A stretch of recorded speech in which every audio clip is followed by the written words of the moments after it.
Hello, I'm Stan Stalnaker with Hub Culture, and we're here at Climate Week NYC, going into its 5th year here in New York. Joining me right now is Guzy from the White House Council on Environmental Quality. He's the Deputy Director. Thank you so much for joining us today. My pleasure. Tell us a little bit about what the administration is thinking in terms of climate at large and your support for Climate Week NYC. Yeah, well, for the President, climate is a critical issue.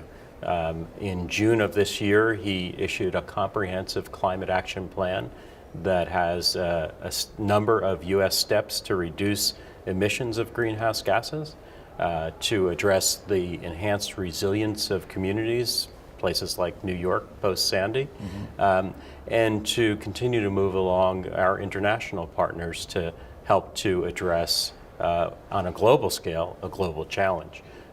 These are all vitally important steps, and they all take partnerships. They take public-private partnerships. They take partnerships among levels of government. One of the great things about Climate Week is there are so many people here from so many different perspectives who understand the issues, concerned about the issues, or want to get more educated on the issues. So it's a really important meeting that way. It seems like the issue of climate and the impact that climate change is having is moved from a partisan issue to really a nonpartisan issue that's really based around experience from what we're seeing happen, as well as just kind of impact that's coming not only from the science but from the business community, the political community. The administration's plan, what are the key focuses of accomplishment that's seeking to do over the next, say, through the end of the administration? Sure. Well, we think it should be a nonpartisan issue. This is an issue about our kids' future, about how to promote U.S. economic leadership in a new clean energy economy. Those should all be nonpartisan issues. Yet, at times we face opposition to moving forward with pieces of the plan. And so what the President has said is that we're going to focus on a series of executive actions that we can get done.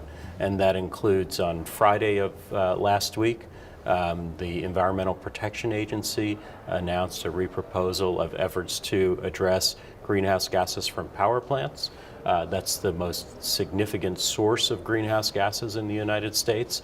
And so moving forward with those regulations, opening up a broad public dialogue about how to address existing power plant emissions is a vital piece of the President's plan.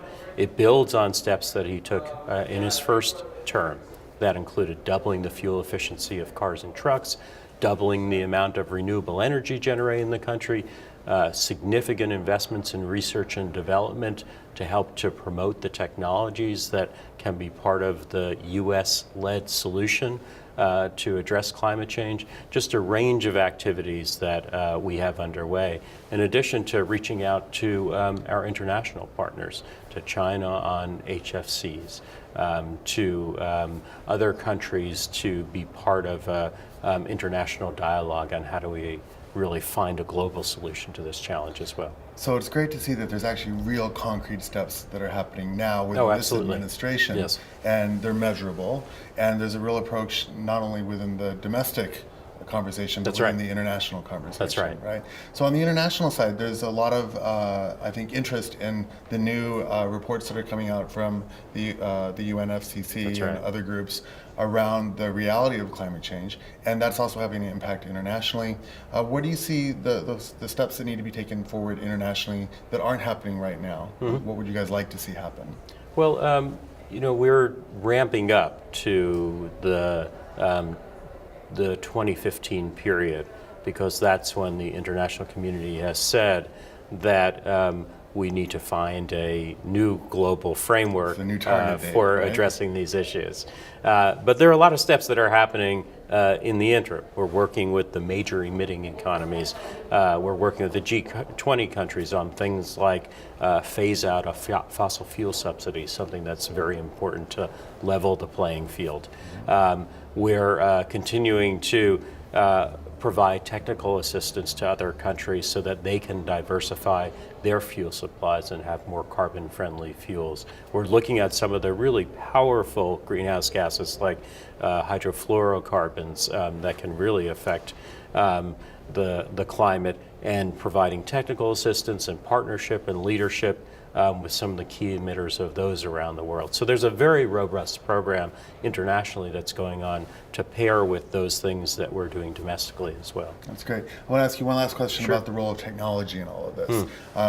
There's a whole world of innovation that comes out of America, and there's a lot of focus on creating innovative technologies that can actually help us accelerate a move towards a cleaner, greener future. Right. What are the kinds of technologies that the administration is seeing come out, and what do you think can really help in that regard? Well, I think your premise is absolutely right. The U.S. has always been a technological leader, and you look at some industries that have faced really difficult challenges, like the automobile industry and its emissions. It's become a world leader in clean vehicles, and that's been good for U.S. jobs.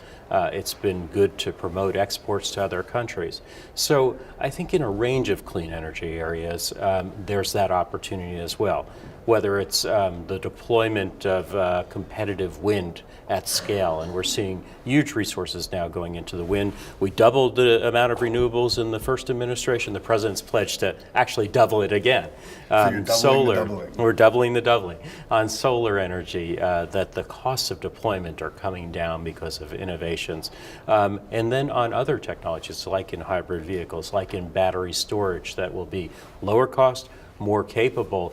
That has the potential to really transform the way that the grid works, the way that vehicles work.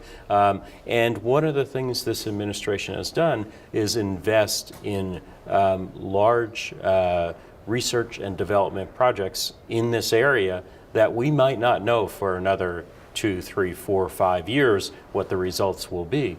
But they're big bets, and they're important bets because of the scale of the challenge that we face. And those things we hope will begin to yield fruit and contribute to some of the solutions as well. That's great. Thank you very much. Well, I know that everyone is really glad that the administration is represented here at Climate Week NYC, and it's really fantastic to see that there are concrete steps being taken on the path forward. Thank you so much for joining us. I appreciate it. Thank you. Gary. I'm Stan Stalnaker with Hub Culture, and you can find out more about Climate Week NYC at theclimategroup.org.